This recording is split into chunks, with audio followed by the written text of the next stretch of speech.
Namaskar for the to the virtual assembly. So, in fact, for this topic, probably there is no better time than this month, the Kartika Masa.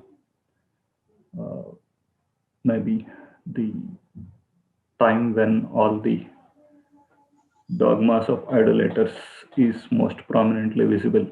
This time of the year, so we call it the Sadhana Pada of the year, the last part of the year before the Uttarayana begins.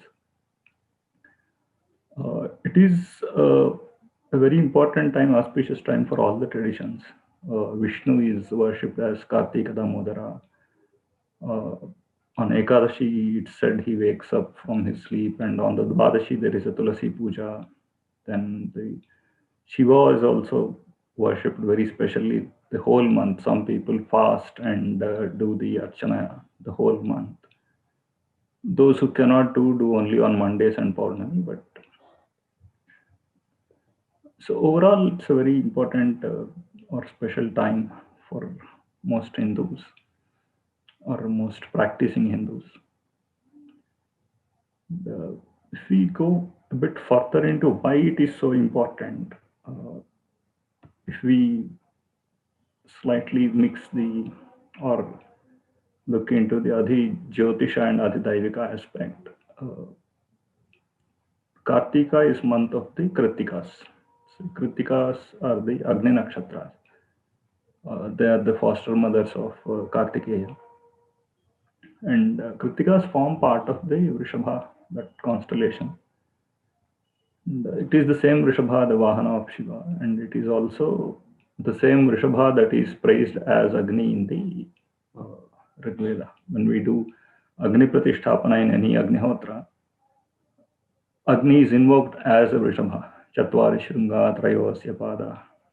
Basically, the four horned, three legged Tridhabandho Vrishabhororeviti Mahodevo. In the form of Vrishabha is what Agni is invoked in every Agnihotra. So there is a lot of prominence. Agni, we know, is the central devata of the Vedamata. And that prominence has only continued. What we can see is now in the post Puranic practices that we do uh, every year, we can see how that continuity is maintained from Vedamata into the Puranika and post Puranika practices, if we have to see it in a chronological way. But what we can say is it is the same thing for us. We don't differentiate whether it is Puranika or Shrauta or anything. For us, it is a living presence, it is a continuity.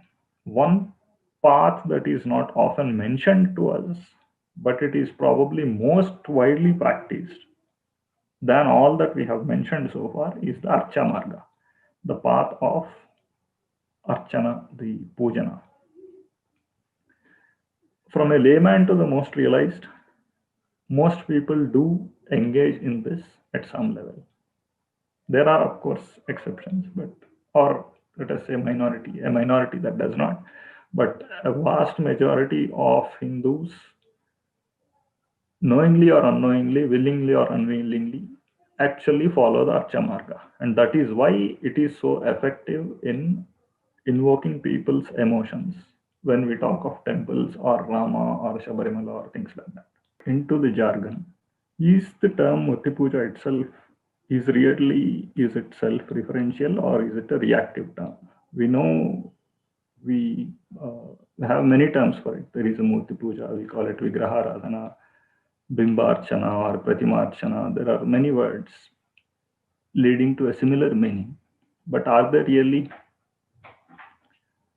uh, coined from an insider perspective or not?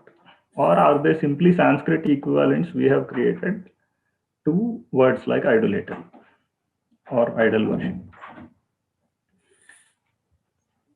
If we look further, uh, one thing I learned over time is a very simple way to understand the insider perspective is to examine the native idiom. What are the terms we internally use in tradition and how much they align with the words that we are coming across in the discourse?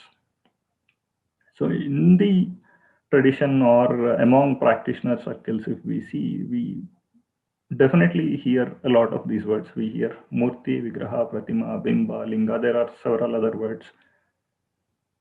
Similarly, we also hear words like Mula Virat, Utsava Murti, Devata Murti, Krishna Murti, Vishnu Murti, Shiva Murti. So the form of, or Krishna himself is Krishnamurti. We call Krishna as Krishnamurti or Ramachandra Murti. That is there. And we also know words like Archana, Puja, Yajana, Aradhana, vaguely relating to worship. Then there is this very interesting word we hear, Devatarchana, which is both a noun and a verb. In the sense of verb, we know of it, the process of worshipping or the act of worshipping is called Devatarchana. But often we hear among practitioners in the sense of a noun. I have a Devatarchana at home, in that sense. So while all these words are there, we don't really come across many phrases or idioms that mean Murti Puja. So nobody actually thinks that he is worshipping a Murti or a Vigraha. Everybody thinks he is worshipping a Devata only. That's primarily what we will need to understand. Now, if we see towards what we do puja, we know that we worship our parents, we do puja to Acharya, we do worship to the trees, to animals, to the Mahabhutas, to the departed, and to the Devatas, obviously. And that Devata is what we prominently think we worship. In all this, we never worship anything that does not have life. All the list that we see is basically we worship something that is live or we think is a living presence existing. Now, this is if we try to position the subject to how an outsider sees it. Now, coming inwards, there are a lot of questions infaced also, primarily because of the discourse dominated by the outsider perspective. And some of these questions we will try to not target for answering, but answer as part of our discussion as we go forward. Is Murti Puja in Veda or is it a post-Vedic practice? This is one prominent question. Then is Murti Puja for the beginners? Is it a preliminary practice? Then do realized men not worship using images? Then why do I need an image when I can do my practice without an image? Or is a ritual necessary when I can be spiritual? So these are questions that we keep coming across. There are a few more questions, in fact, a lot more questions, but along these lines, which we will probably try to address implicitly, though not explicitly target them for answers. So if we do a brief survey of our past as insiders, we know that Rama and Krishna, they had worshipped rishis, their parents, cows, and devatas prevalent at their times. We also know some level of pujana, yajana, not just fire ritual or agnihotra, but worship visible from all these examples, from Rama's time, from Ravana's time. In fact, Ravana Kartavirya's example is basically where he puts the Shivalinga and worships. And then Arjuna had worshipped the Shiva in the Linga form. Rameshwara, anyway, there is a famous story that Rama worshipped Shiva there. And when Krishna and Arjuna did the Harana of Rukmini and Subhadra respectively, the story goes that they picked them from outskirts of the town where they went to worship the Devi. So there is a designated place, there is a designated form that they were worshipping. This is all implicit, but for an insider, it is very, very clear that there is a living practice and there is a continuity. Now, all this, if we see from the perspective of linear history, we can say these are later interpolations. Now, there was a Vedic time when there was animism, maybe nature worship. There was an age of ritual, only fire was worshipped.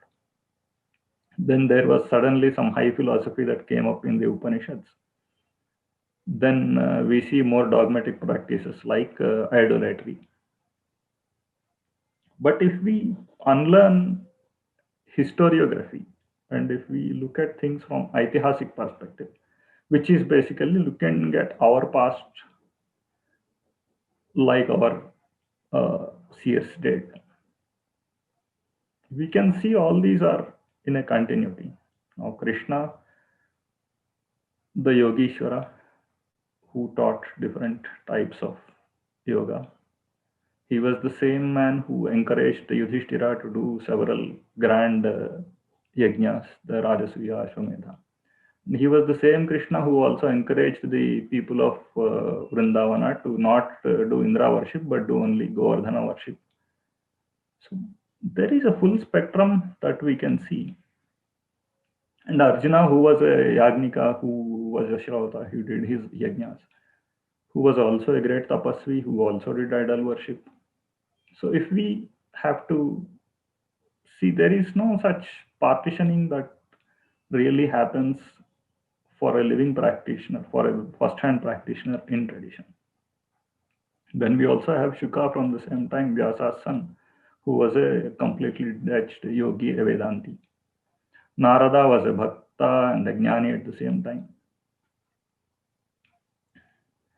So real living examples don't have this partitioning that we tend to put in a bookish way, saying this is a fire ritual form, this is a tapas form, this is a philosophy form. And anyway, later we know that grand temples were built. We had temple towns, we had kshetras, we had tirthas. So in the form of murtis, we can see living practices. From then, has been a continuity, and it has continued over time. Then came the last 1,000 years where we have seen three phases of destruction. There has been an Islamic iconoclasm, destruction of temples, destruction of places of worship, destruction of men who stood for places of worship. Then we saw a more intellectual attack in the form of European anti-ritualism, primarily inspired by the church. Whether it was sponsored by church or not is secondary. It was basically the worldview that church espouses. Then the final phase is our post-colonial secular state, which has its own reservations about the tradition and the way it dealt with tradition. So with all this, what we had was loss of public space, and we are seeing an inability to protect and sustain our abodes of divine. But through all this, we also learn, if we see even most recent examples, that worship in concrete forms delivers always great success. That practice has been instrumental in generating the biggest movements in this country.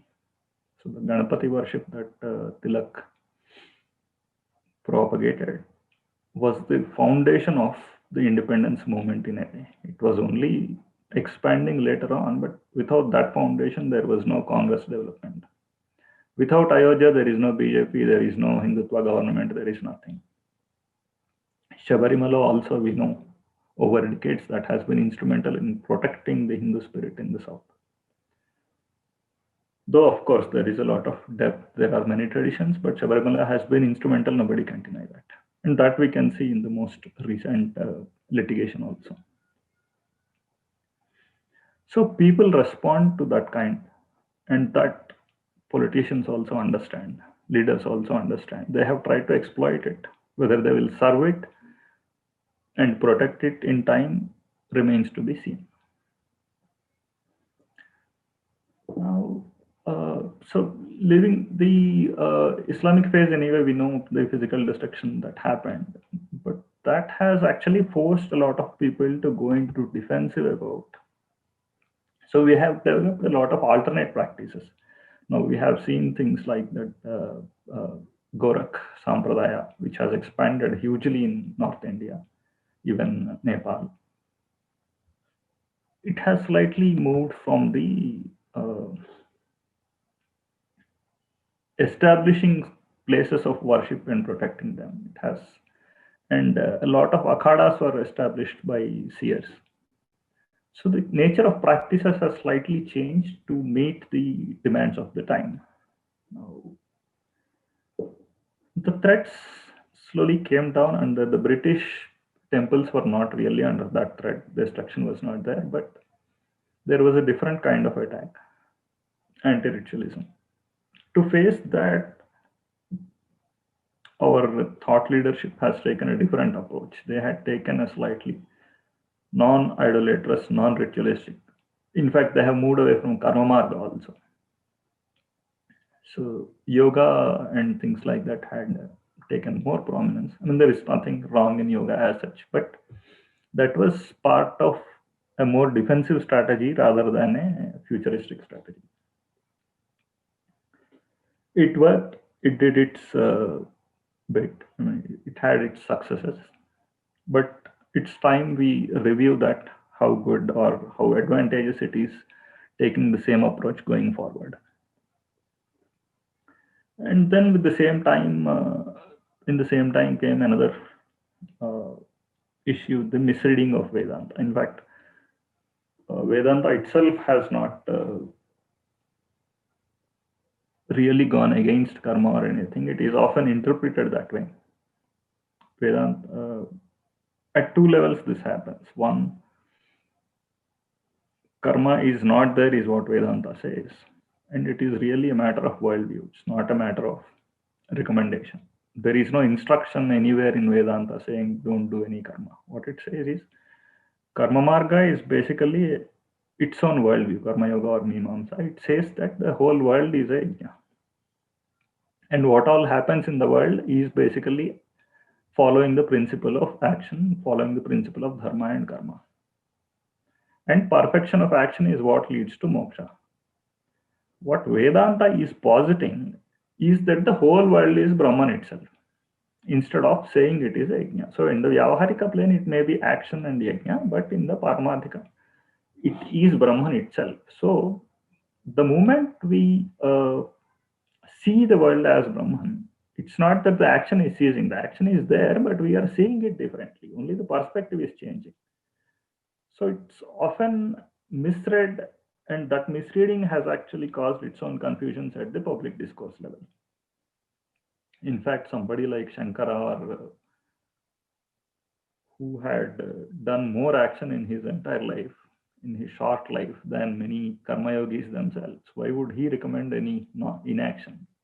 So it's not that Vedanta is recommending anything like that. It is saying this whole action will be seen very differently when we understand a Paramathic view of the world. Who created murtis? Who has created worship in the form of murtis? If we do a brief survey, murti is basically something of form, or some murti is a form probably itself. So forms are very common in all our traditions and the most root texts that we have. It's common across Samhita, the Upanishads, Purana, Tantra, everywhere. So Chatvari Shringa, Trayosipa, the description of the Vrishabha formed Agni in the Rig Veda. Then we have the Sahasra Sirsha Purusha, the thousand-headed Purusha of the Rig Veda, or we have the Vakratunda of the Taittiriya. So these are all very specific forms described of the Devatas. Then we have these cosmic forms, the Vishwarupa from the Veda. We have a Vishwarupa prototype in the Shataradriyam. Then the Purusha Sukta is also a cosmic form.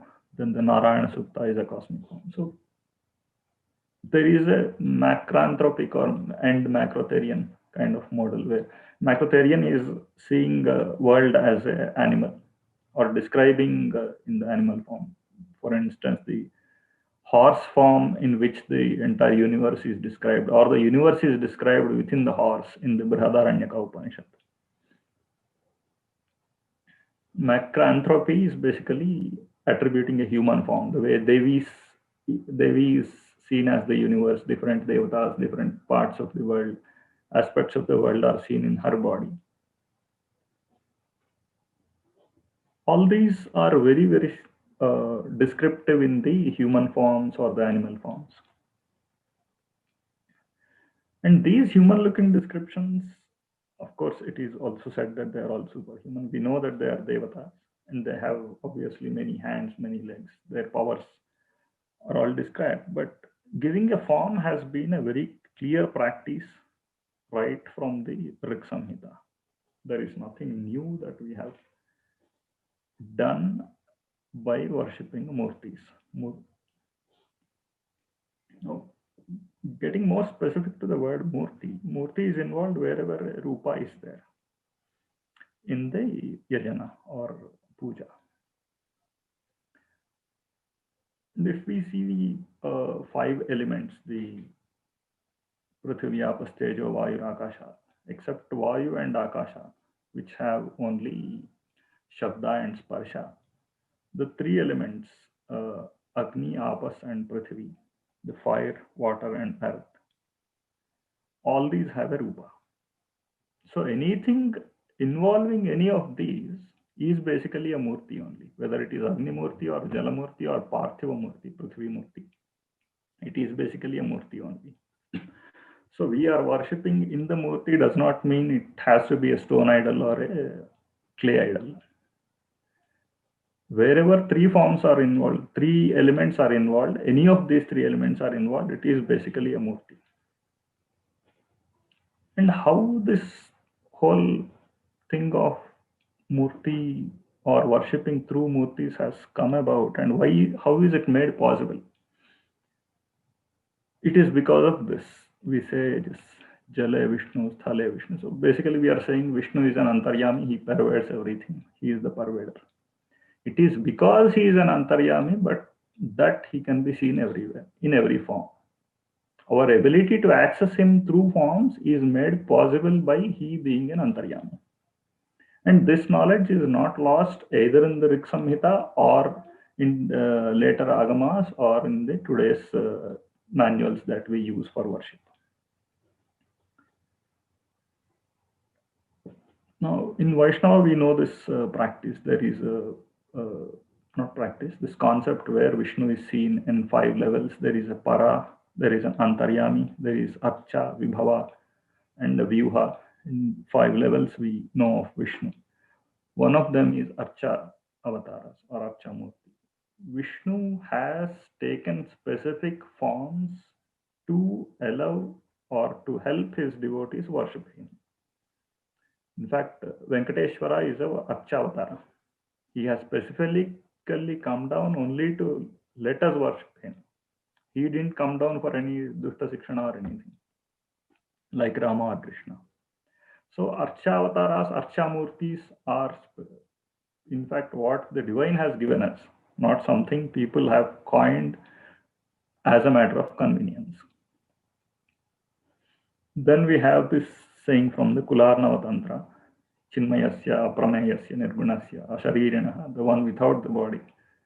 He is taking several forms, the Rupa Kalpana he is doing, the same Brahman, for the benefit of the sadhaka, sadhakanam hitadhaya. So this again says it is divine that is taking several forms for the sake of the sadhakas.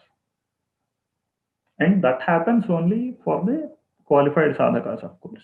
But the countless forms that the divine takes is out of his own will. And he is establishing his own forms in the world. And wherever the sadhakas, qualified sadhakas are there, to let them elevate for their uddharana, he is taking those forms and he is making himself accessible through those forms. So the lingas, thandila, ampu, water, stupa, the pillar or the well or the pata or mandala, palaka, the murdhni or the hridaya. There are several places, every place where we can access that accessibility has been created by the divine. Then we have these stories in the tradition where uh, the divine is said to appear in the dream of somebody, says, I am going to be visible in a form there. You go, pick it, make an establishment there, create a temple there, build a temple there for me. That specific form is then worshipped there. Then there are places where a sakshatkara happens, like Bhadra Maharshi saw Rama there in the Bhadrachalam. Then after that, a temple came about there. So these appearances are there. Then we know Swayambhu forms, where form is very important. And that form in that place is where divine has graced the human race, humankind. Then we have more accessible forms like Salagrama, the Jyotirlingas, Shaktipithas, the Tirthas. So these are all things that divine has descended into. These are not things that we have created for our convenience. There is that category, obviously, that help us get to these, but these are directly things as we can relate from the Shruti, Smriti, Agama, where the divine is said to have graced us through his own presence. And the word Murti itself, where do we first find it? We don't find it in the ritual manuals. We find it first in the Upanishads, the philosophy texts. Vahner Yatha Murti. So in the Shvetashvarattara, we find it as a Agni Murti. And in Aitareya, you find it as Annamurti, the coinage. So basically, they are saying Murti as a form.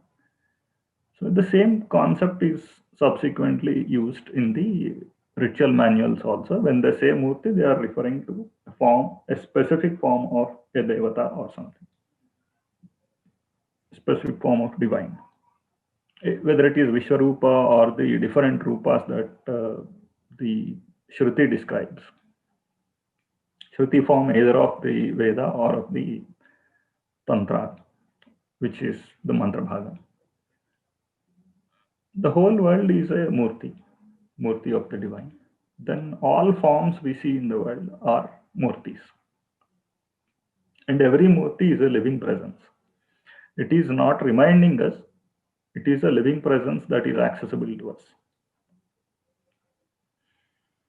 And any Murti of the divine that we have access to, whether it is a Salagrama or a Linga or a Bimba, that is our access point to divinity.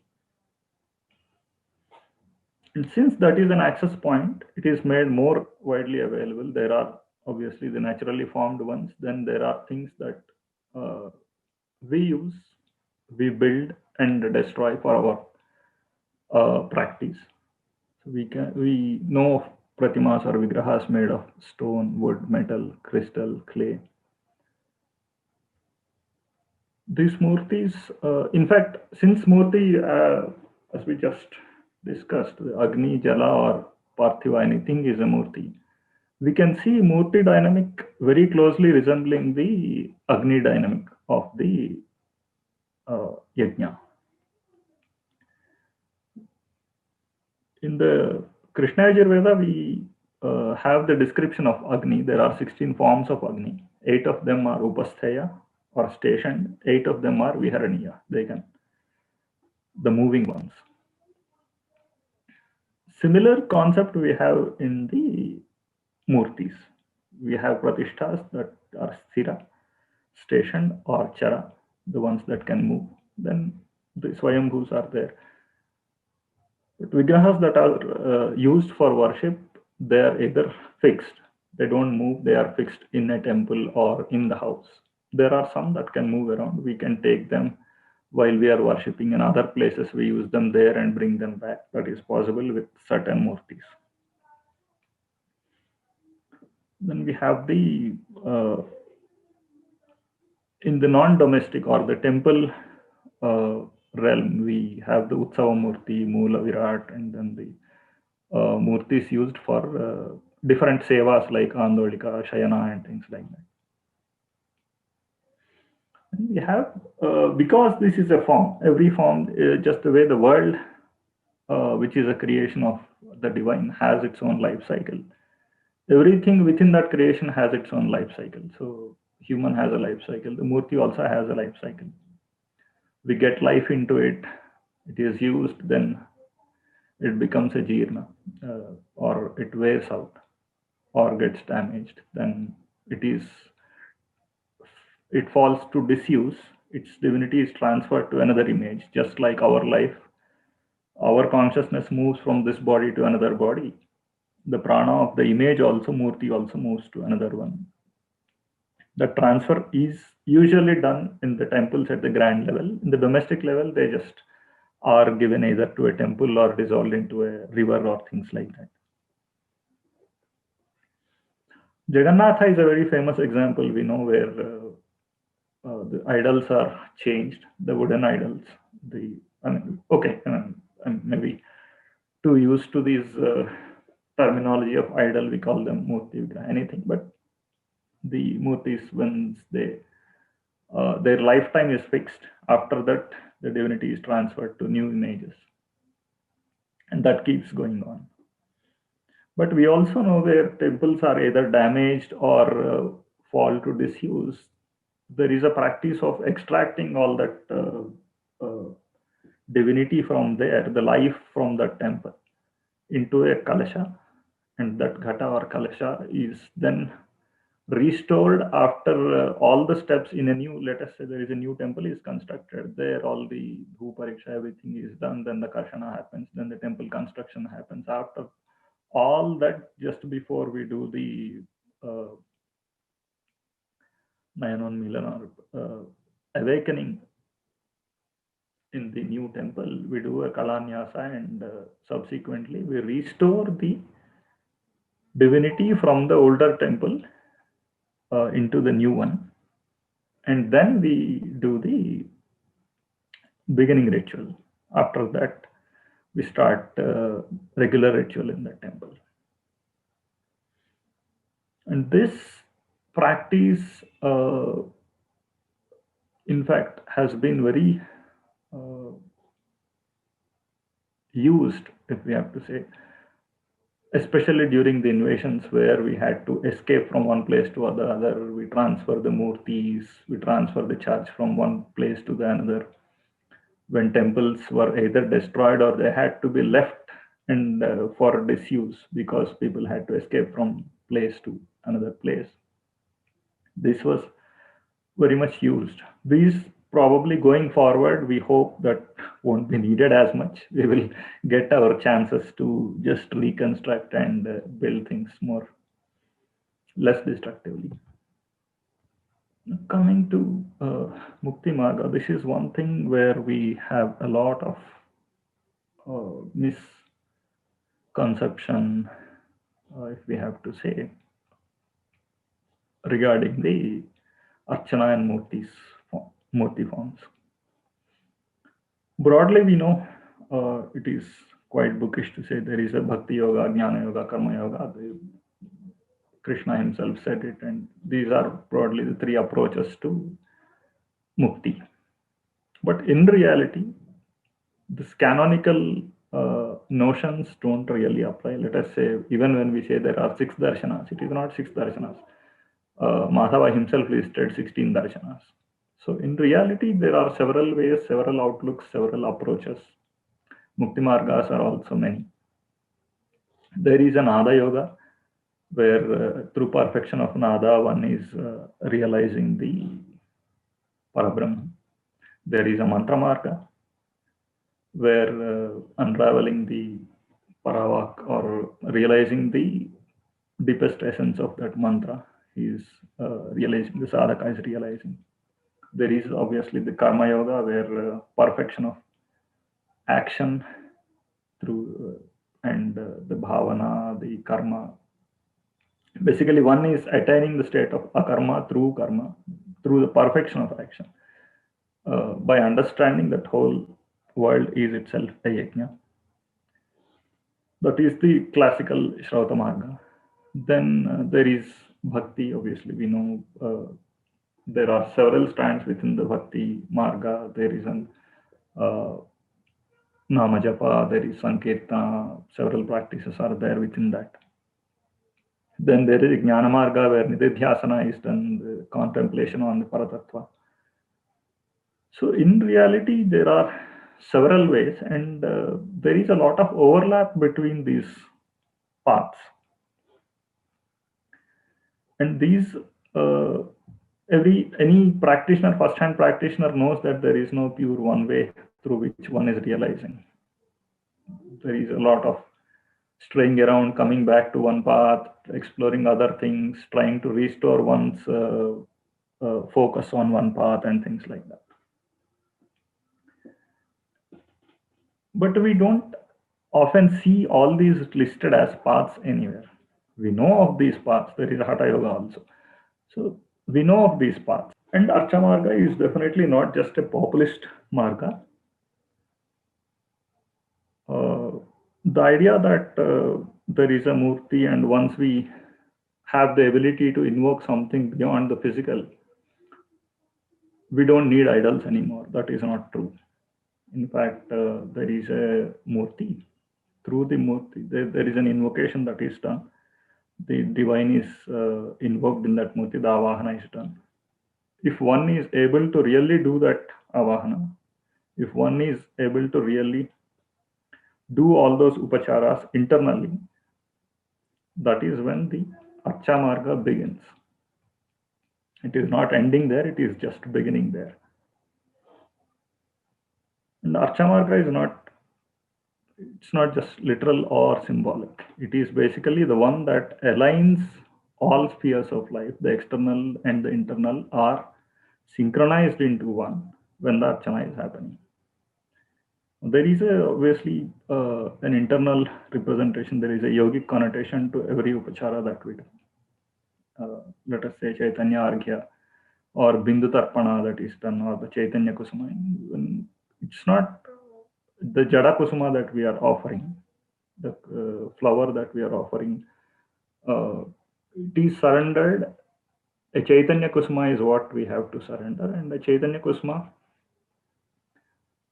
is becoming full of Chaitanya through an internal practice. When the manas, when the mind has melted, it has softened, that is when it is becoming a flower.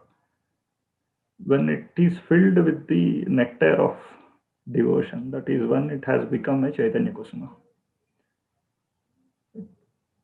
It has bloomed sufficiently to receive the consciousness, or it has become a receptor of the divine consciousness.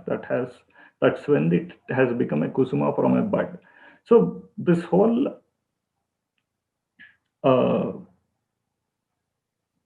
practice, or the evolution that happens in the sadhaka, is symbolized. It's not exactly symbolized, it is only described in this form poetically. So Chaitanya Kusuma one is able to offer only when that internal evolution is coming. And once he starts doing that worship is when his sadhana has started progressing.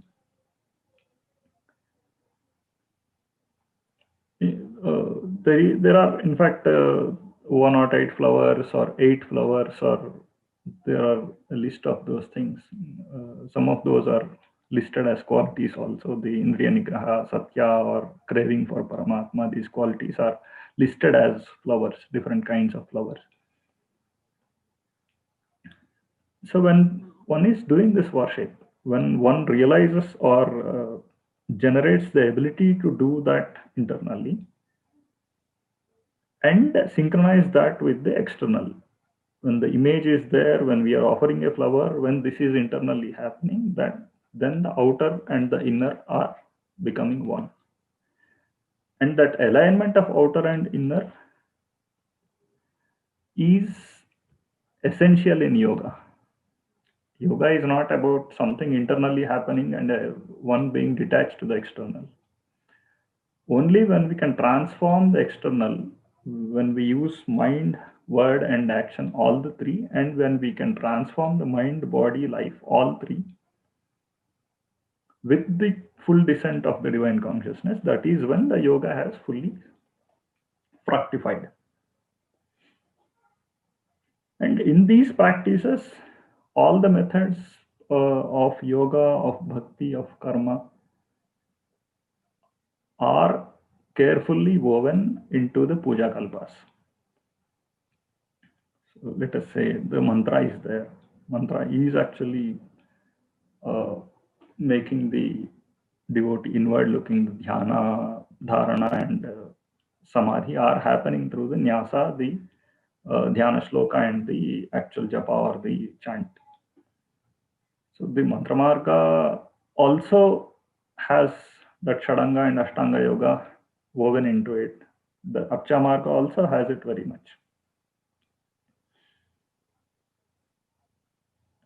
A complete transformation of the being is possible only when all faculties are involved: the physical, the life, the word, the action, and the mind. And obviously, the intellect and the other faculties. When we say mind, it is with the intellect, the memory, everything. And where is Archamarga attested? In Gita, Krishna is saying, Bakram Pushpam Phalam Toyam. Whatever you offer, it is basically the uh, surrender of mind that matters. But all these are involved. It's not that these are all simply done. These are involved. The physical practice is very much involved. Again, in Uddhava Gita, Krishna is saying, that is Vaidika or Tantrika mantra. All these practices he is approving of. And Chandi is saying she is worshipped with the flowers, kusuma, gandha, dhupa. So the archana is something that the devatas have said they like, they love it very much when, of course, when done sincerely with full mind. And the text for this, there are Shrauta and Gruhya Kalpa Sutras, and in the Vedamata. And then we have the Agama texts where elaborate rituals are there. Then there is a Purana of the Kalpa. Kalpa is where we see the manuals, the procedure for worship, the dhyana, avahana, how to invoke, what form should be meditated, what are the ingredients involved, how we should do this offering and things like that, and how to invoke, how to dispose and things like that. Again, we will see that whole cycle reflecting very much the Shrauta ritual, that life cycle. We get it, we do the Archana, then we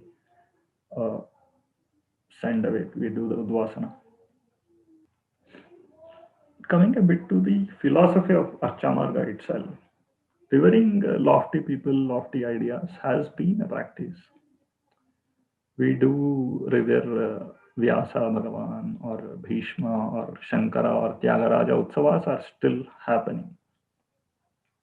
People do worship them. There are festivals around these people, around some of them, of course, but some are celebrated, some are worshipped, some are simply revered with stotras. Some we just bow down to them. So, reverence to greatness and reverence to great qualities, and then reverence to the greatest of principles, which is the Maheshwara. There is a continuity between them. One who can bow down to something greater will bow down to the greatest also. And this is how we are trying to bring into us something greater than what we currently are. And Devatas being a gold mine of qualities, we bowing down to them, we trying to meditate upon them and propitiate them. We are trying to bring some of those qualities in whatever quantity into us. And what do we end up getting depends purely on what we are doing a bhavana of. Bhavana is not imagination. Bhavana is in the Karma Yoga sense, it is basically the inspiration that we are taking for the action. So what our purpose is. So what are we craving or desiring? That is the bhavana. So yadrishi bhavana yatra siddhir bhavati tadrishi. So whatever we are craving, according to the qualities that we are seeing in the divine, those qualities are what are going to eventually descend into us to whatever fertility of mind we could create. Thus, the pujana or yajana of devatas brings man's own elevation. That is why man is doing the archana. Definitely, it requires adhikara. Though this is a marga where the layman to the most scholarly can engage in, adhikara is still definitely there. Different kinds of pujas are there. And to do really the realized puja, a real puja, the adhikara is required. The swadhyaya is there. We need to understand the kalpa very well. We need to master the mantra. We need to master the procedure. After we have that mastery, we employ it. That will fructify. And one who can fructify it, he is the real adhikari of the puja.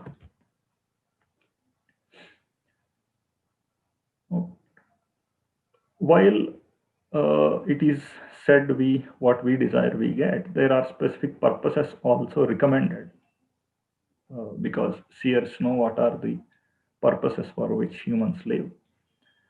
They have also listed some purposes. Broadly, evolution in a man's several lives.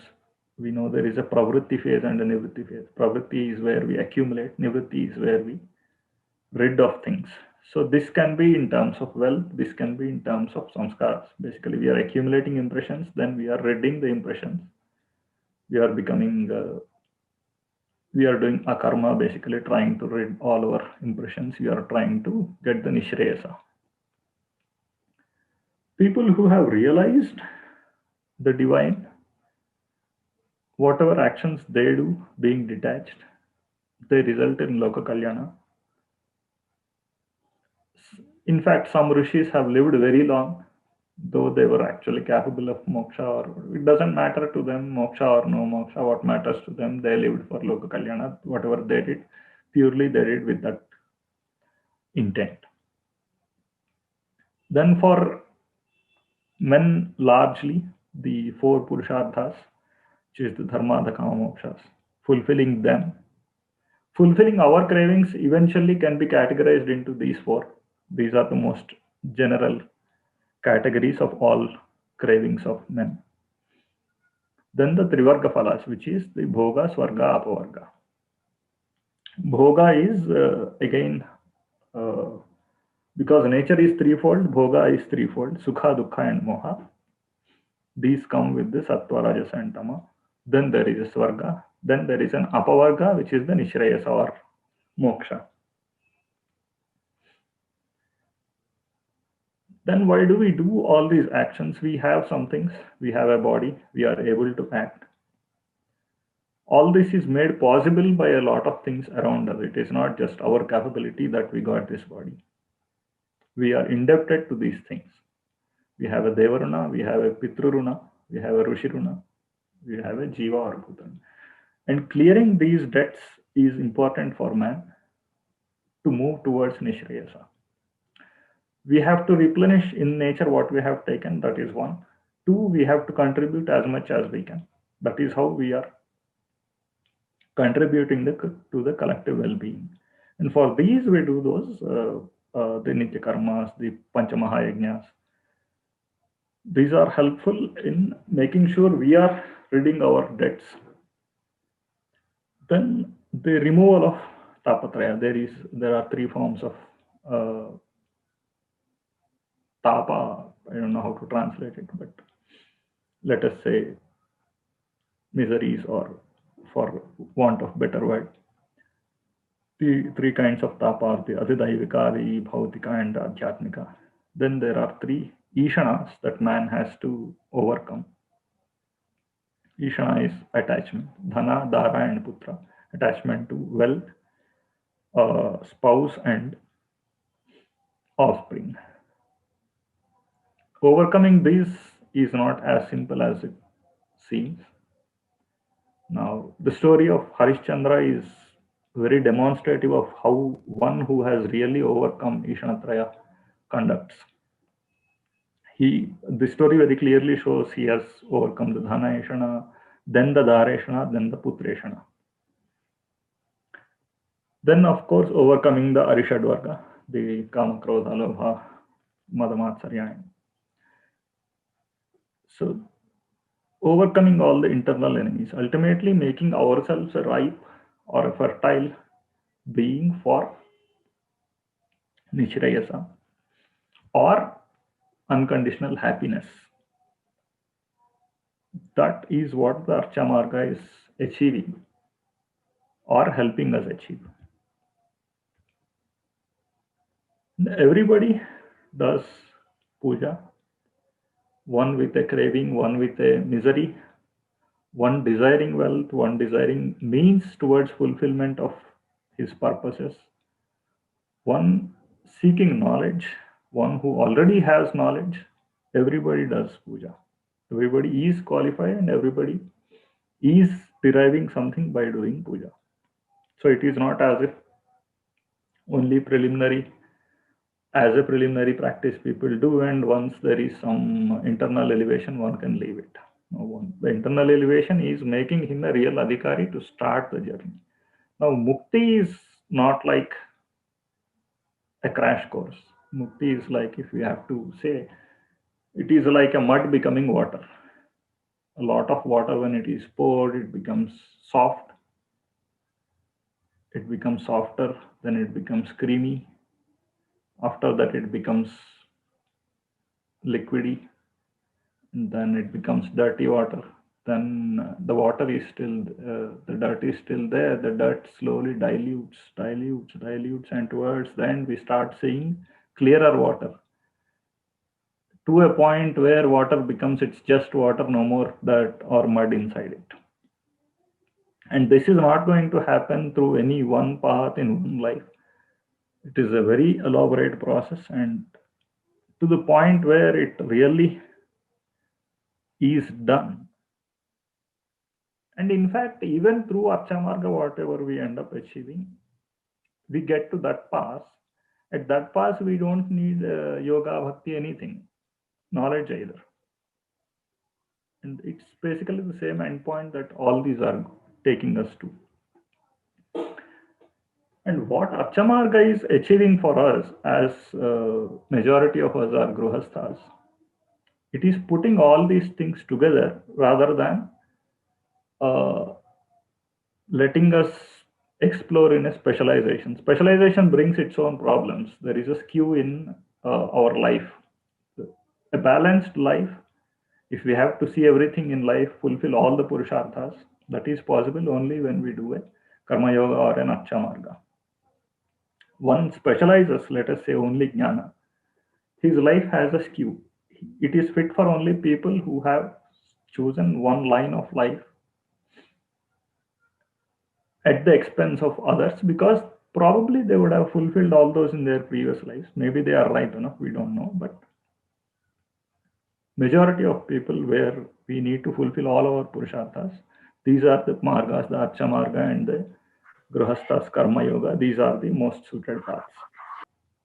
So as we do the archana, as the sadhaka starts doing the archana, he starts living his inner life, and he tries to match up the outer life with inner life. He's slowly, what happens is the divine starts becoming a part of his house. There is a mandira for the devata, then there is a portion of food that goes to the devata, there is a portion of his mind space going to the devata. Slowly, the mind space of everybody in the family starts going to the devata. The devata has become a member of the family, part of the family. Then the devata becomes a prominent member of the family. Then slowly, as the sadhaka evolves further and becomes an instrument instead of Lord, he is becoming an instrument that is just running the house where the divine is the Lord of the house. So we have he has transformed his house into an abode of divine in a true sense, and his life also he's realized the agency. Instead of he feeling he is the doer of, he is the lord of his life. And this at a wider scale we can see manifesting really when there is a town temple, there is a lord, uh, there is a divine governing the temple. His abode is the temple, but he is basically ruling the whole town, the whole village. Now different activities are happening, but in the village there is a mind space, there is a portion of wealth, there is a portion of activity that is devoted towards the temple, and temple is becoming center of activity in many ways. Town temple has been a civilization center for us in that sense, and that is how we make our entire land, entire civilization, and a vehicle of the divine. And this is how we make descent of divine possible in every way. Of course, we know recent centuries there was a, it has receded. Yet we are a society that have always believed in this ideal. So going forward, we hope things will reverse again and we will be able to reverse that. So for a quick look at the procedure of the Archa Marga. In fact, Archa Marga does not mean it's just Archana. It is a spectrum of practices and a package of practices. Japa, Homa, Archana is typically what people do. Some people do all the three every day. Some who cannot do only Japa and Archana, some do only Japa and Archana occasionally. The combinations, different combinations based on the feasibility or based on the initiation that people get. Yajana, as we discussed, is not different from Pujana, whatever we see as the Shautamarga's Yajna. There is a very close resemblance. In fact, the Pujana is modeled after Yajna. The Adhikari for the Archana is one who has successfully invoked the divine within himself. So he first does, in fact, in some of the prayogas, Atmani Devata Sthapayat. First, he establishes the divine in himself. For that, there is a very elaborate procedure. Some do very elaborate nyasas. And there are also sayings, Nardrodramachet. He first says, I have to be the divine to be able to invoke divine. So first he establishes within the body. Then using that, he establishes or installs the divinity in the murti. He does the transfer, lingam, anga, samraja. He different parts of the body of the divine he invokes in the murti. That is a preparatory for the puja. Before this, of course, there is a sankalpa. Once the sankalpa is done, all this nyasa is done. After that, the ghata is established. Ghata sometimes is done either before or after nyasa. It varies from prayoga to prayoga. There is a prana pratishtha that happens, then the avahana happens, which is invocation of the divine. Once the avahana happens, then there are the upacharas that are done. In the most brief pujana, there are 5 upacharas using the 5 mahabhutas, the Prithvi, Apasteja, Vaya, Akasha. We do the Gandha, Dhupa, Deepa, Pushpa, and Nivedana. Occasionally, there is a 6th one, Tambula or Sarvopachara kind of thing, just saying for everything that is missed, the 6th is acting. The typical practice is of 16, where there is a avahana. Once that is done, there is a asana or seat offered, then there is a padya arghya, the washing of feet and hands, then the drinking water, achamana. Sometimes a madhuparka or a sweet drink that is offered. Then there is a snana or bath given, new clothes are given. For some, upavita is given. Upavita is given for certain devatas, usually for all male devatas. Some female devatas also we do, Brahmi and some devatas, not all female devatas. Then Alankara is done. Then the Gandha Pushpakshata. Then the Dhupadipa Nivedana happens. Then the Tambula is given. Each of these has a very elaborate significance based on. So some focus on some of these practices because those help them connect better. Some very elaborately do the Pushpa Archana. Some very elaborately do the Abhisheka because that step for them relates them most closely to their divine. After Tambula, there is a Nirajana done. For these, while there are many rituals, many kalpas, many procedures and packages or listings, there are two Veda Suktas that are specially usually employed. One is the Shri Sukta for female devatas, where the 15 mantras are used as part of the Shodashopchara, 15 plus either Gayatri or the Nirajana mantra. Or the Purusha Suktas, 16 mantras are used for Shodashopchara. Then there is a very elaborate Chatushashti Upachara Puja or 64 Upacharas. And typically towards the end of once Tambula, Mantra Pushpa, these are done, there is a Gita, Nritya, Andolika, Ashwa, Gaja, then Veda Patana, different kinds of upacharas that are done. Shows that are arranged to propitiate the divine. In case of domestic, we just do get people of our knowledge to get them sing or do the Veda Patana. In temples, it is done really in a grand way and more elaborately. At the end, we do a Kshama Prarthana. This also closely resembles. In case of a Homa, we do the Prayashchitta Homas. In case of a puja, we do the Kshama Prarthana, and then if it is not domestic, we do the Visarjana. If it is a Kamya, let us say we do a specific Avahana into a new Murti. There we do a Visarjana. Or there, if it is a permanent one, we don't do any Visarjana. Now, there are two concepts that are very important in the Archa Marga also. One is mantra. We don't mean just the Bijakshara mantra that we do a japa of, but the whole chant that we do as part of the ritual. The Avahana, whether it is the Dhyana Shloka or the Avahana mantra or anything. The chant is what is really fulfilling the purpose of the that step of the worship. In case that physical object is not available, mantra itself is fulfilling that purpose. Let us say there is no Gandha. Gandha mantra itself is fulfilling because it is ultimately internal.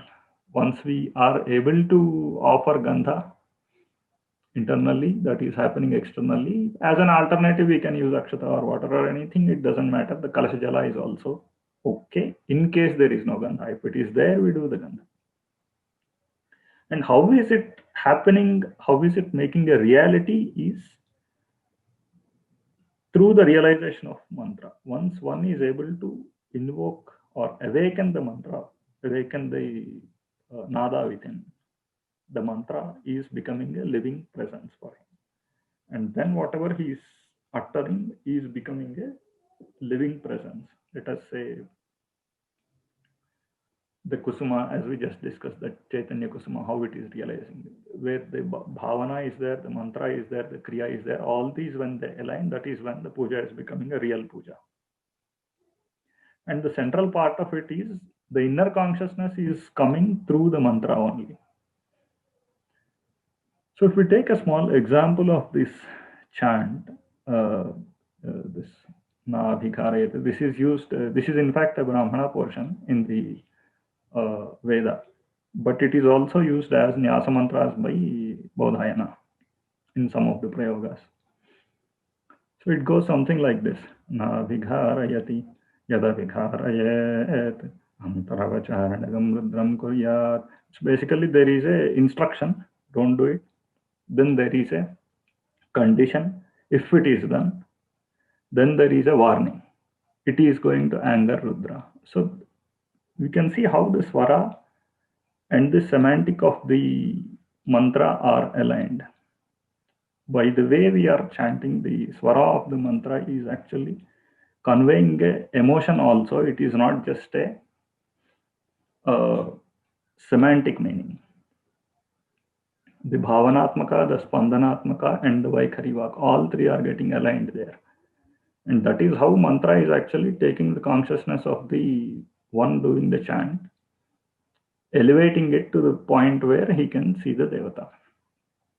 And he is directly interacting with the devata through that mantra itself. Ultimately, devata is also a taijasic murti. Devata is not a physical murti. Through the physical act, he is aligning it, of course, but the sadhaka is interacting with the divine murti in a divine way through elevating his consciousness.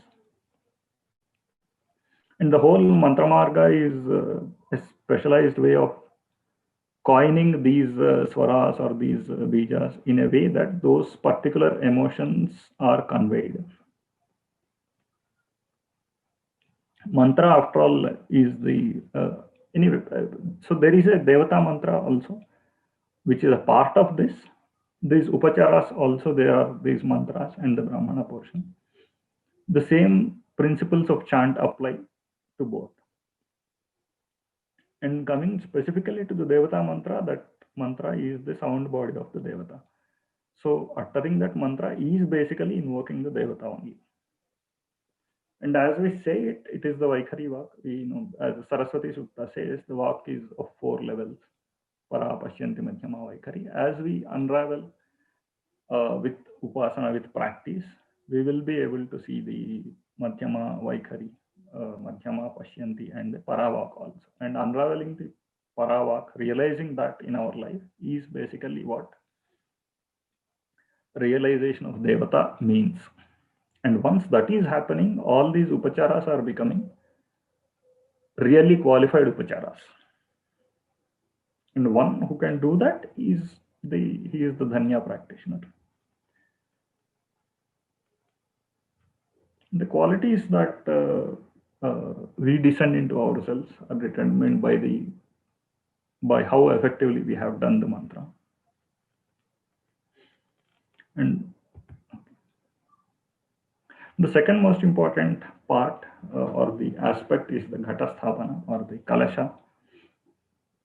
Why is it more important? In fact, it is said it is more important the Murti itself, because Ghata is the abode of Devatas. That is where everything is descending ultimately.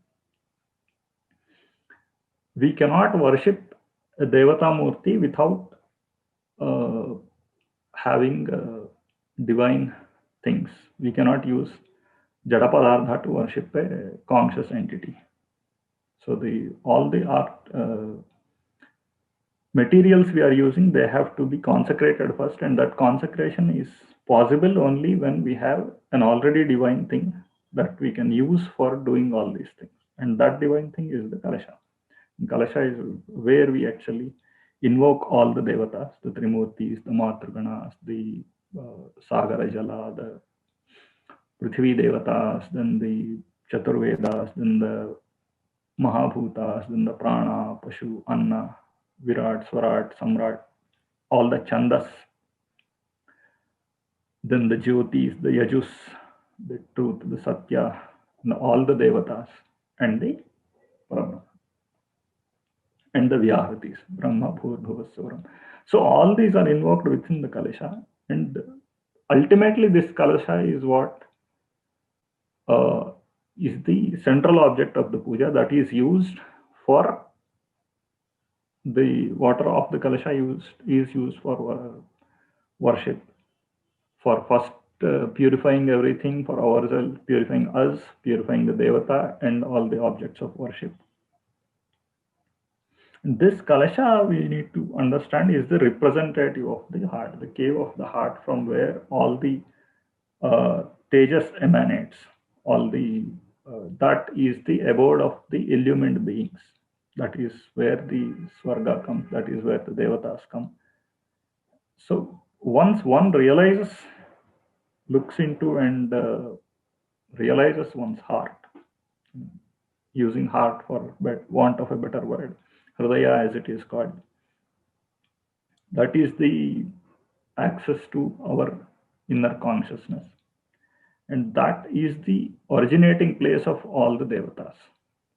And from that is where we invoke all the devatas into the Kalasha. And once that is there, that is the land where all the operation happens, where all the emotions play, all the words play, all the divine words that we are uttering, that is where their meaning is making sense.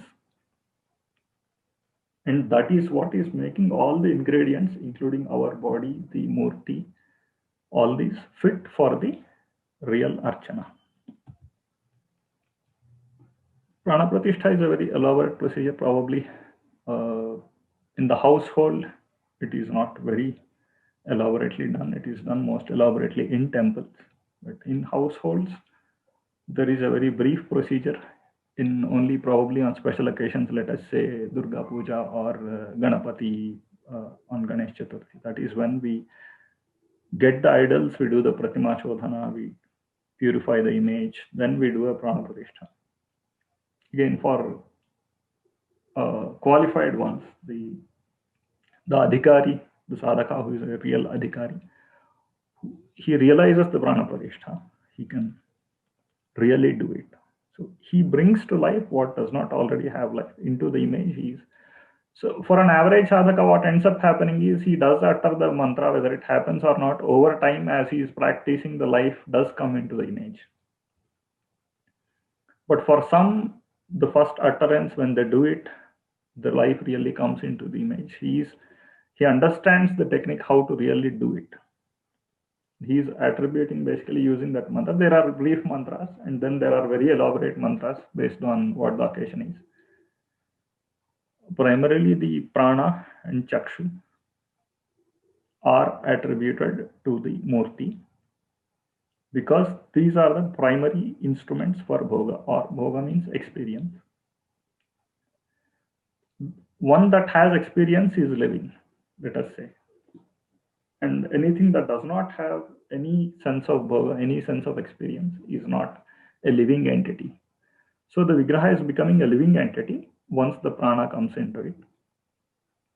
And once that happens is when our Archana is also becoming a living practice.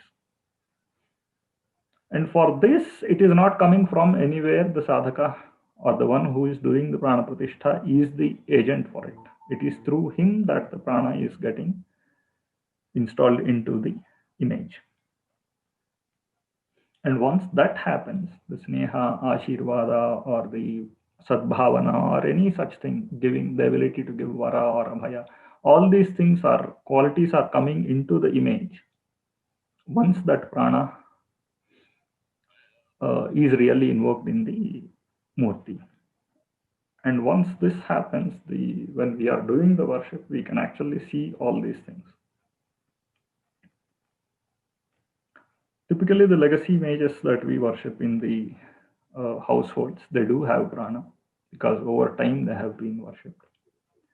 Only the daily upacharas with avahana is all these are done. So slightly coming from the household or just the practice dynamic to the collective, the same dynamic applies at the collective level. The temples, there is a home temple, there is a community temple, just like a domestic temple, where people of a specific clan or a specific community gather together. They have their own set of practices tailored for their lifestyle or their own culture. Similarly, there are town temples where the regional practices apply very well. Then there are kshetras, which are universal, anybody comes.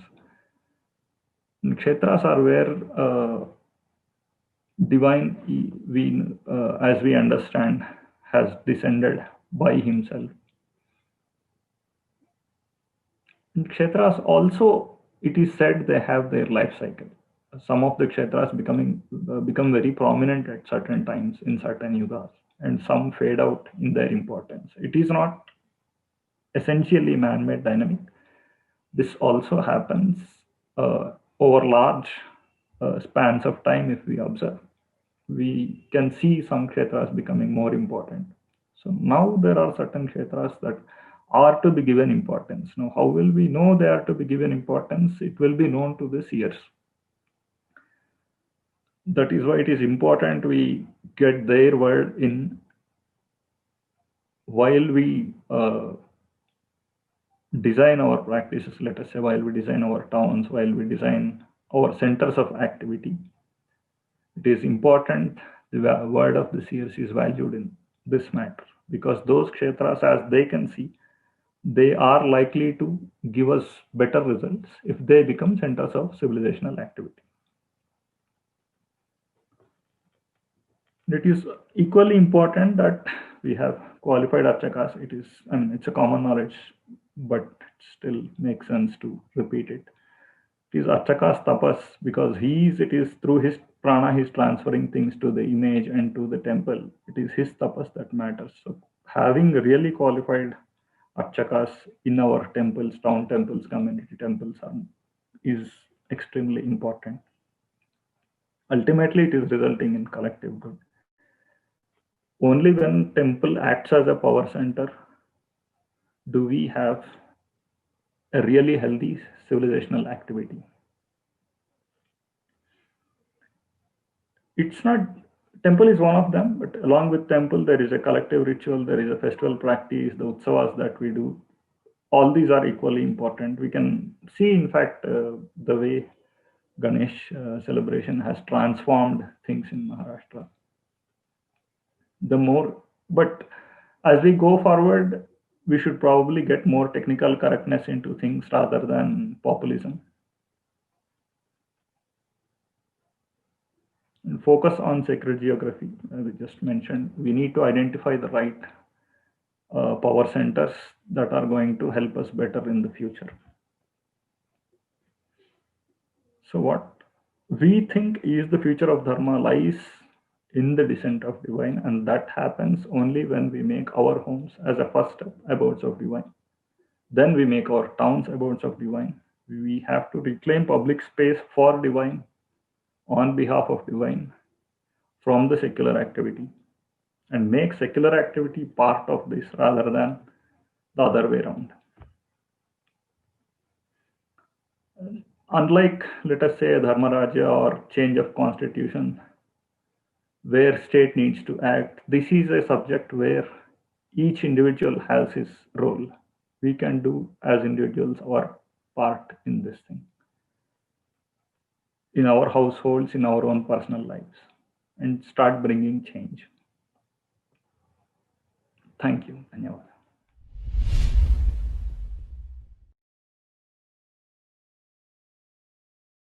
I was at the Aurobindo ashram at the Maitri temple in Pondicherry some time back. And if you know, there is a crystal at the center of the Maitri Mandir. I don't know if you're aware. And one of the volunteers who was showing us around, I actually asked him it's almost like the whole temple and the Garbhagriha, very similar. You're supposed to stay quiet, sit around it, and stay quiet and meditate. Very, very powerful meditative place. And I asked the volunteer after coming out, what is the significance of the temple and the light falling from the top of the Maitri Mandir onto the crystal? Is it like a murti? Was there a prana pratishtha done of this by mother? Or he says no, she just had it in her dream, that there would be a crystal at the center of it. And then he made a very peculiar comment, saying that everything is energy, which is also what you just said, that the entire world is a murti. So then why do we need murtis at all? Why do we need prana pratishtha at all? Why do we need sacred energy places, if you like? Yeah, yes, the whole world is energy, and the whole world is consciousness. In fact, consciousness is there with or without the world. It is basically not about that, it is about us. If we are trying to access it, we need access points. Part one is, as we initially discussed, It is not we who created this. The kshetras are created by the divine himself. They are not man-made centers. Man could access the divine consciousness better at kshetras than in the households. That difference man did find. That Tirtha has a better access. We have a better access in a Tirtha. We have a better access in a temple. We have a better access in a kshetra than in a regular temple. This gradation people saw, and they thought their lives improve better when they access these, rather than they sitting and trying to invoke. Now, why do we need a prana pratishtha? Prana pratishtha is a very specific practice that an archaka does in a temple, and that is a one-time thing. That's not something we do daily. For our household, let us say there is a murti that we use. We use a murti or we don't use a murti. Let us say there are both approaches possible. We just do the japa, or we do a japa plus homa plus archana. There are both. Now, are we able to transform our whole being with just mantra? There are alternatives given. You can just do the mantra instead of tarpana. Also, you can do double the japa and all that. There are alternatives, but for that you will need to do that same thing. Just one thing 10 times versus we do the 3 different things, but towards the same objective. Now, is it just the mind that is transforming, or are we employing mind, word, action? All the manovakaya, all the 3 are involved. Are we able to transform our whole being or not? That is what ultimately matters. I have meditated, something has come to my mind. Is that idea changing my life? Is it really reflecting in all my actions? Have I been able to consecrate all my actions? No. That can come only after a lot of perfection of practice. And that perfection of practice, either through karma yoga or through the archa marga, whatever it is ultimately coming down to a physical practice end of the day. Whether we do it as a ritual or not is secondary. I mean, let us say we do our school activity or a office activity with that sense of perfection, deliberately changing each and every action or the motivation towards each and every action. This is a very long process. Now, that if that is hastened by a good Murti Puja or something, there is no problem in it, as I see. In fact, the whole Karma Yoga Shrauta is about that only. That is how I see it. Is it necessary? Yes, it is definitely hastening our progress. And as a follow-up, one would then ask that, why are these practices either surviving, or I don't know, are they only surviving, or are they only accessed in India, or are they also there in other places? For example, what comes to mind when I was thinking of this question is Sadhguru Jaggi Vasudev traveling all over US right now, and he's going through all Native American places of, I wouldn't call it worship, but I think they are sacred geographies, if you like, all spread all over North America. So he's going and visiting each one of them, trying to interact with Native Americans and finding out what those places are. And he's also writing about them. There's one place with almost seems volcanic, and he's actually saying it's a very powerful sacred center of energy on earth. So maybe he's accessing all of that himself also. But I mean, Indians have an elaborate process around it. So what would you comment on the two different traditions which are more natural, like the Native Americans, also Samoans or Polynesians, and versus the Indians? In fact, Europeans are trying to also revive it as much as possible. We have recently come across a few Europeans actually trying to revive their polytheist philosophy. So people are trying to survive the monotheism and bring back to life some of these in different places. It's happening in US, probably also American land also. We have not just survived, we have thrived. Over time, we have developed, probably due to demographics or probably due to our effectiveness in dealing with monotheism better than others could. How that happened is probably a different thing, but the fact that we had enough diversity, we have a Shrotamarga, we have then a Vedanta, we have the Bhakti, we have countless approaches. Then when things really got difficult, we generated a Hatha Yoga. The Hatha Yogis were the ones who really stood very strong in times of crisis. So our ability to synthesize, as Sri Aurobindo says, is what kept us afloat. So the question for future is, are we going to be able to synthesize what is required for future? We have these things, we have all the inputs necessary, we have the knowledge, we have the sources from the past, we have inspirations, and we have people. Now, will we be able to synthesize or generate what is required by looking at what future would look like and what is best suited set of philosophies or practices that we require for future? That will be our important question. How far is it possible to synthesize something, synthesize different practices within oneself? Like the upbringing and the conditioning takes me very naturally to Murti Puja and to Bhakti Marg, but practice or whatever I have been practicing, it my path is the Advait path, non-dual path.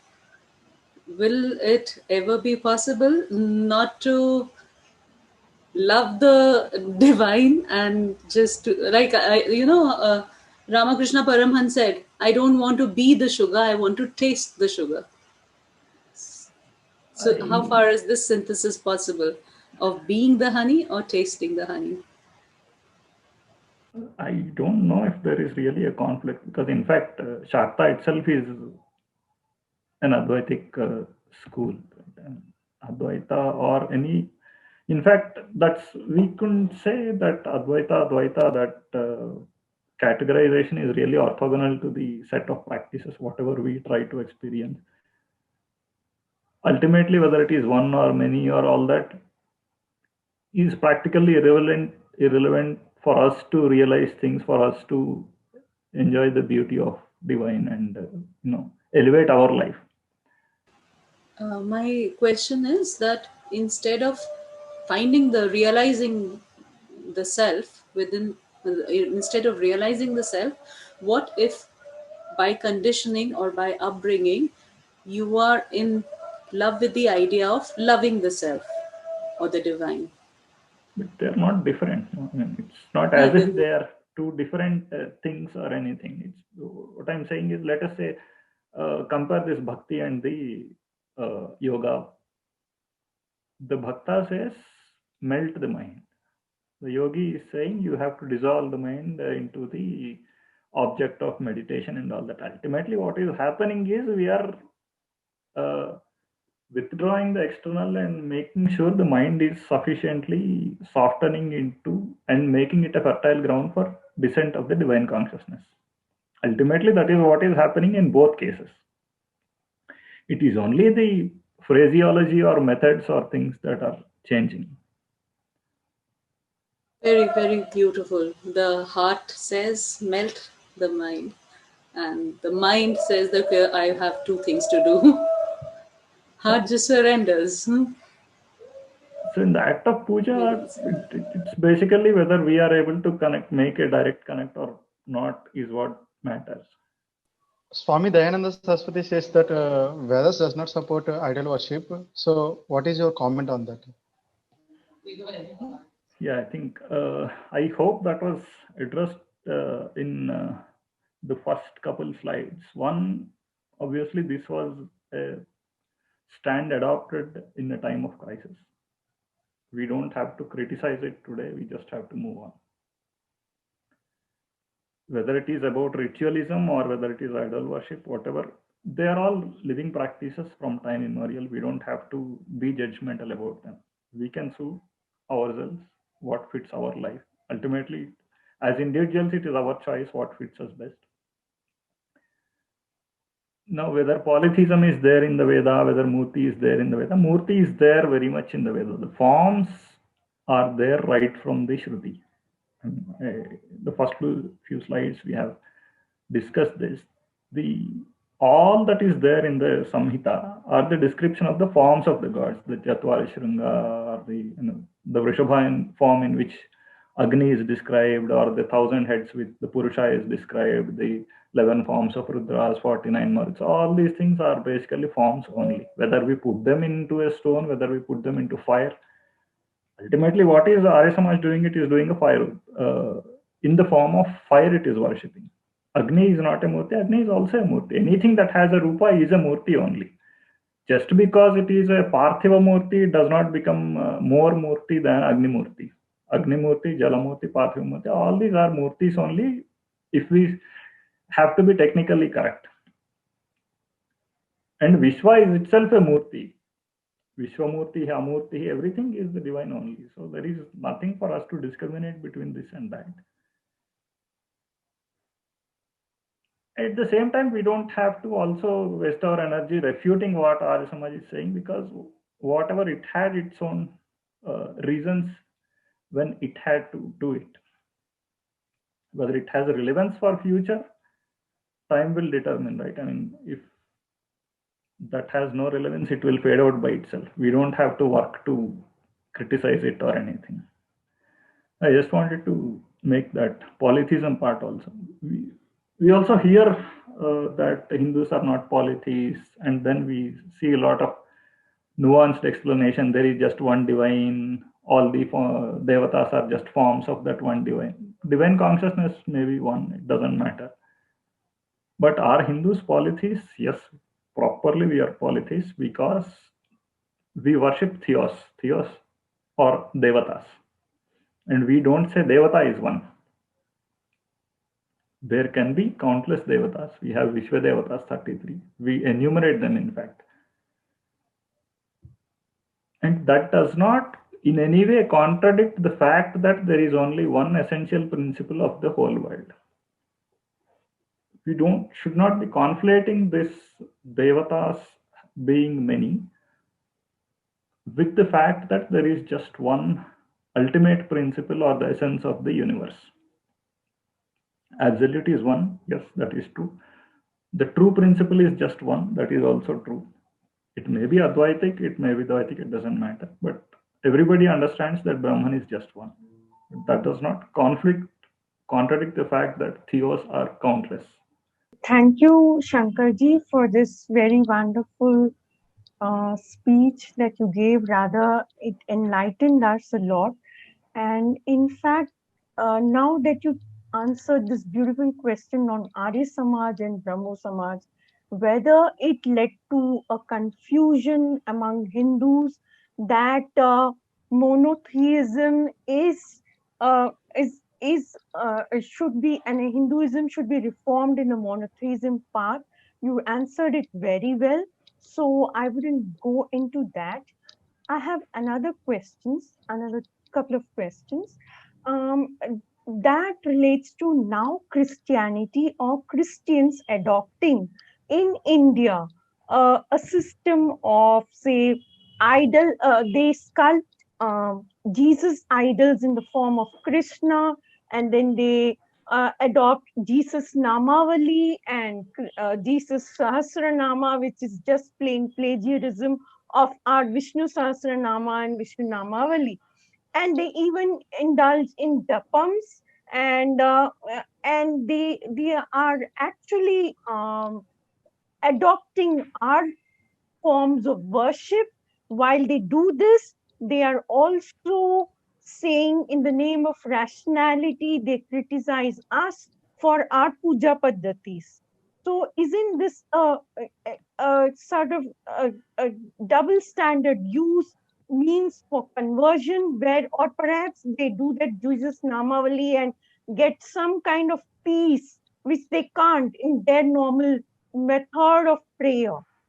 One can even say that.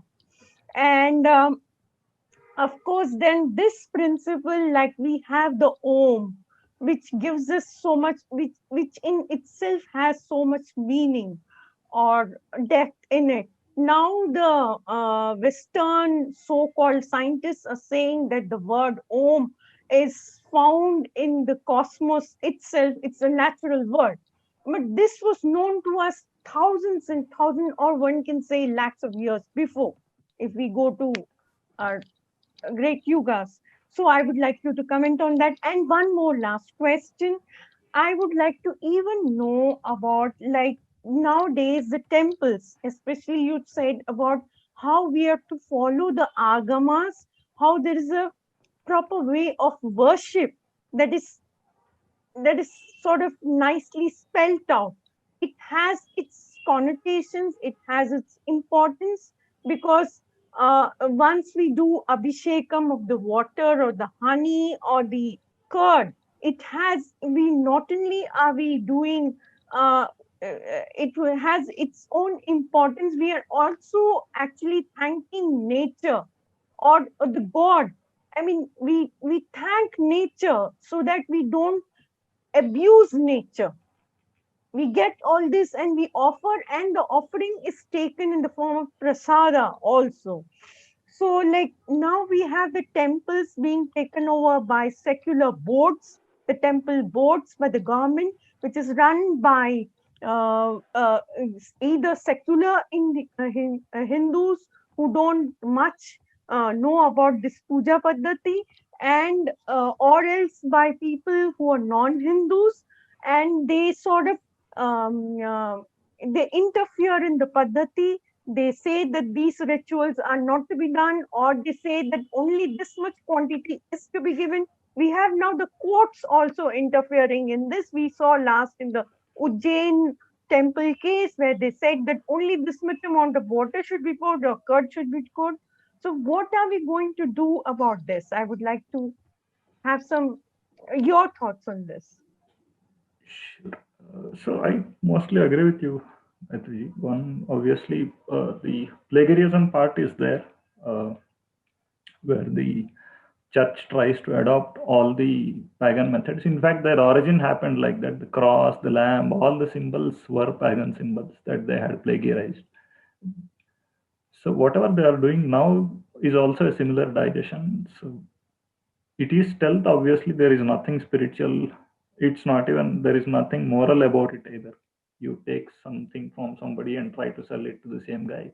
There is nothing even basic morality about it. So I agree. Question is, what are we going to do about it? We cannot do anything much until we empower our seers. The traditions, until they are empowered to do proper polemics. So earlier polemics were there. Let us say, if you see Chetampi Swami's criticism of Christianity, I don't think even 100 years later anybody has a good answer to it from the church. All they could do is to silence such criticism. Now there is no British government. We hoped that we would be able to develop our criticism and present it, bring it to discourse. That has unfortunately not happened. Only few people like Sitaram Goel could do it, but we are hoping it will only increase in quantity and quality with time. But yes, it's something that requires urgent attention. The other part was temple takeover. It's slightly complicated because traditionally, uh, state used to fund the temples and not govern them. Now the state is governing and not funding them. So that has reversed. But can we really just take it back from state? It is not as simple, because there is a lot of controversy. In fact, in the feudal age, what happened was there was a lot of domination of the temple from the feudatories. They used to use temple as a power center, political for the Angabala, Ardhabala in every way. So now liberating it is, we need to also ensure that it is going into the right hands and not into the hands of people who are just powerful. So private power also is not any noble, right? A private power can be as corrupt as the state power. So it's not very easy. We need to identify the right stakeholders, and but it has to happen in a more uh, decentralized way, rather than state coming up with one policy to hand over the temples. We need to make sure at least community temples we claim back, or kshetras we claim back to the, let us say, give it to the close by matha, pitha or something. And which pitha will own it? They have to be some consensus. If they are fighting among themselves, they are going to the courts because they have fights among themselves. We can't blame the state for that.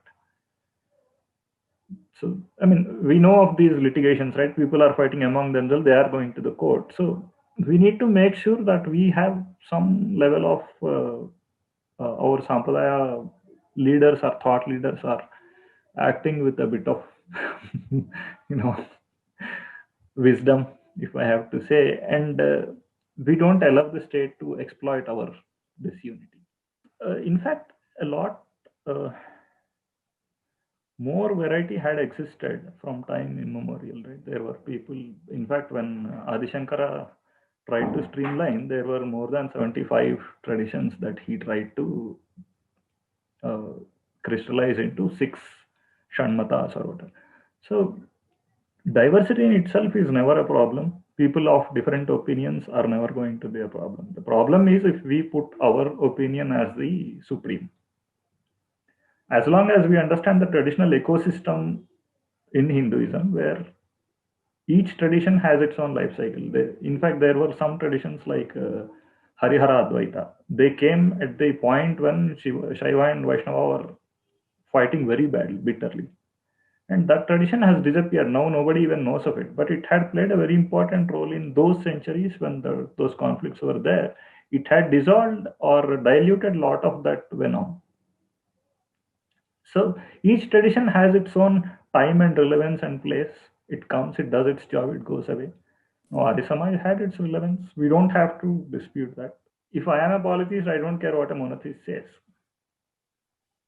And I have my independence. It's not as if somebody tells me what I should be doing. And if somebody learned comes to me and tries to argue with me, obviously, if he manages to, I can change my ways. I don't see it as a problem. Hindu monotheism, end of the day, is never comparable to the Abrahamic monotheism, right? Even the Vaishnava traditions and Shaivas, who were also very vehement at some time, their monotheism also did not result in any bloody battles or anything. I think it's just fine. Shankarji, you mentioned that there are kshetras and they go through their own life cycle. I'm just curious if you would be kind enough to take some example and just elaborate a little bit more on it. Try to recall. There are obviously a lot of kshetras that were in worship. Probably we do find mentions in the Puranas that we don't find them actively worshipped today. And some of what we worship, let us say this Venkateshwara Kshetra is there. I don't think it was used. It was a kshetra from the Krita Yuga. Obviously, its popularity came very recently. So it is in the rise now. I don't know when it will fade out. There are some permanent kshetras like Kashi, obviously, but a lot of them also have their life cycle. There are a lot of kshetras that probably from Krita time or later times that are now not as popularly known. One thing that really intrigues me is the Konark Sun Temple and the Kailasha Temple that we see, which lie in almost ruins, is like a tourist attraction more than a temple. So I've heard stories of it being invaded and broken, and the idol which was consecrated was taken away.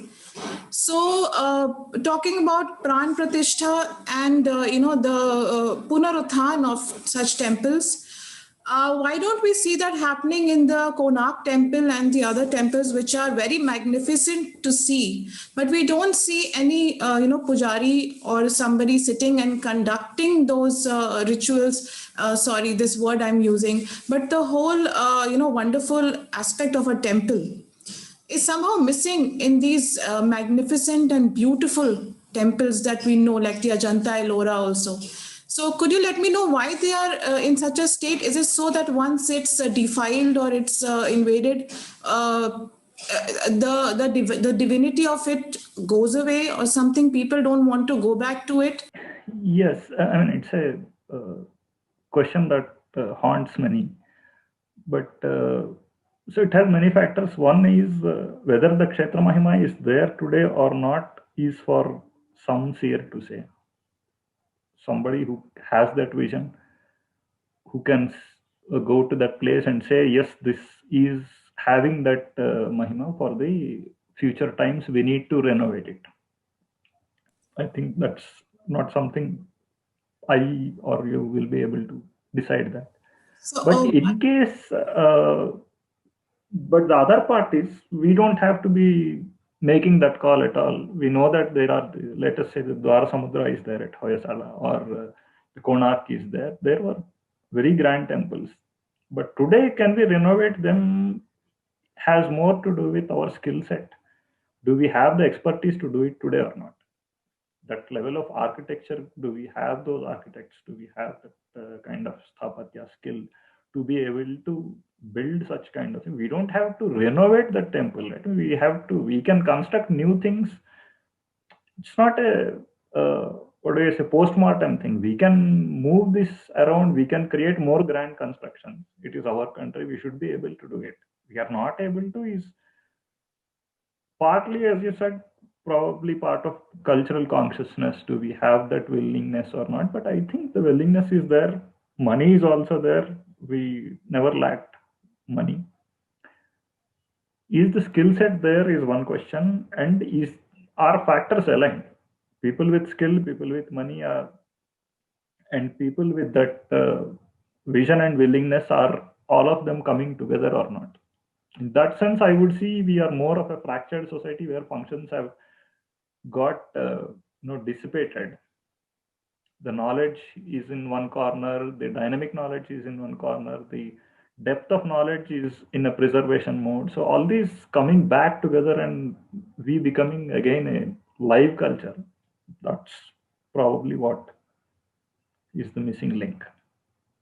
Are these sentient beings in other dimensions which become accessible via mantras? What is and then are we able to create new devatas? For example, is Sai Baba a devata?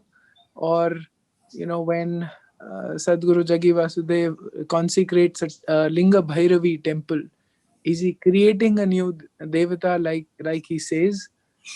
If you can give a quick answer to this. So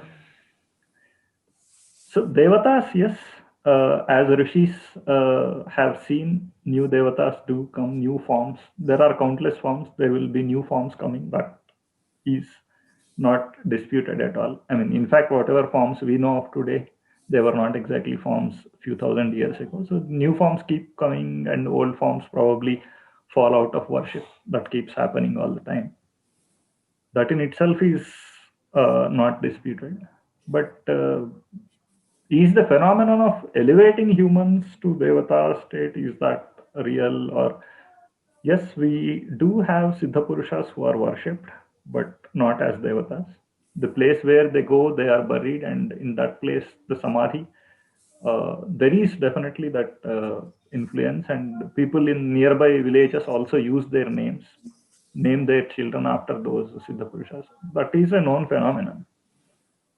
Are the devatas? We don't have to judge, but definitely the kalpa around all that, and there is a political angle to the Shirdi thing, right? It's not as much of a traditional thing as a political matter. So if we separate them, it's fine.